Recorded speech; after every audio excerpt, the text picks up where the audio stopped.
Masih ingat siapa pengarang buku Habis Gelap Terbitlah Terang?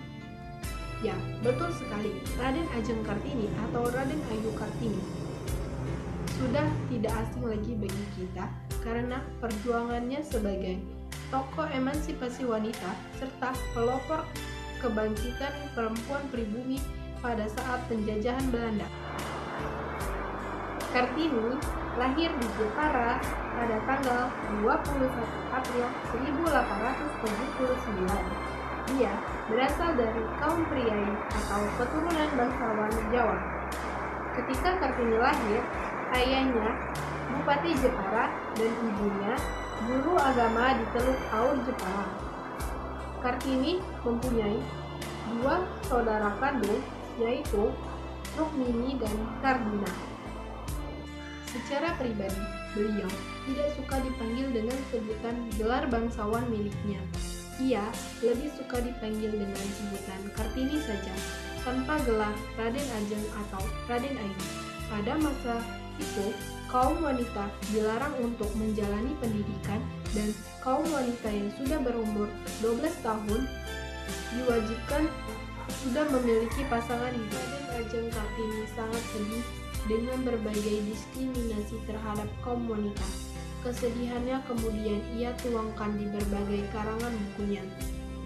Kartini merupakan sosok wanita yang sangat antusias dengan pendidikan dan ilmu pengetahuan. Membaca menjadi kegemaran Kartini. Tiada hari tanpa membaca. Semua buku hingga surat kabar dibacanya. Dari buku-buku yang dibacanya, Kartini tertarik pada kemajuan cara berpikir wanita Eropa dan timbullah keinginan Kartini untuk memajukan wanita Indonesia. Singkat cerita, Kartini dinikahkan oleh orang tuanya dengan Raden Adipati Djoyodiningrat. Perjuangan Raden Ajeng Kartini tidak hanya dinyatakan dari karangan-karangan bukunya saja. Berkat kegigihannya dan dukungan dari sang suami, Kartini berhasil mendirikan sekolah wanita di Semarang, Surabaya, Yogyakarta, Malang, Madiun, Cirebon, dan daerah lainnya. Nama sekolah tersebut adalah Sekolah Kartini. Upaya dari putri seorang bupati Jepara ini telah membukakan pandangan bagi kaum wanita di berbagai daerah lainnya. Usaha yang ia lalui sangatlah berpengaruh terhadap kebangkitan bangsa tercinta ini. Mungkin akan lebih baik lagi jika Tuhan Yang Maha Esa memberikan umur yang panjang kepada Kartini. Namun sayangnya Tuhan telah menghendaki takdir lain. 4 hari setelah beliau melahirkan putranya, tepatnya tanggal 17 September 1904, Kartini menghembuskan napas terakhirnya dalam usianya yang ke-25 tahun. Setelah Kartini wafat, Aben Danon mengumpulkan dan membukukan surat-surat Kartini yang pernah dikirimkan kepada sahabatnya di Eropa. Buku itu diberi judul Door Westernas Tot Light, yang artinya habis gelap terbitlah terang.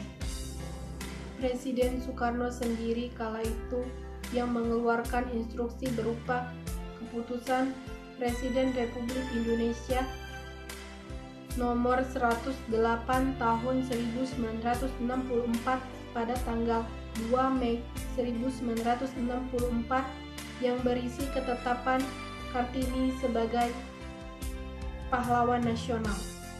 Soekarno juga menetapkan tanggal lahir Kartini, yaitu tanggal 21 April yang kita peringati sebagai Hari Kartini.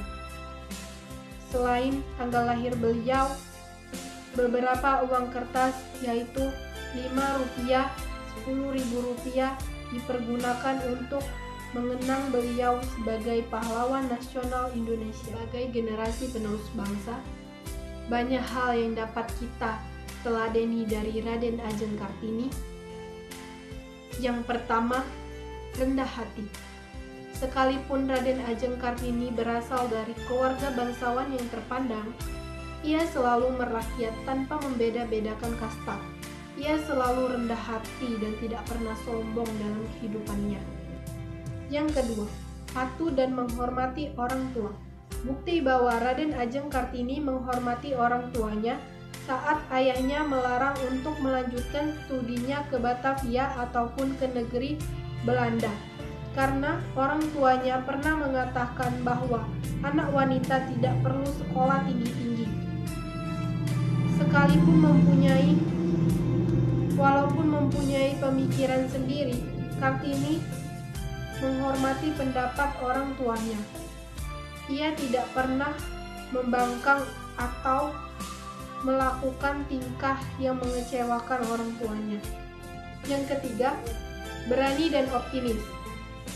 Semasa hidupnya, opini Kartini sering kali ditentang oleh masyarakat sekitarnya karena dianggap tidak sesuai dengan budaya dan norma yang ada.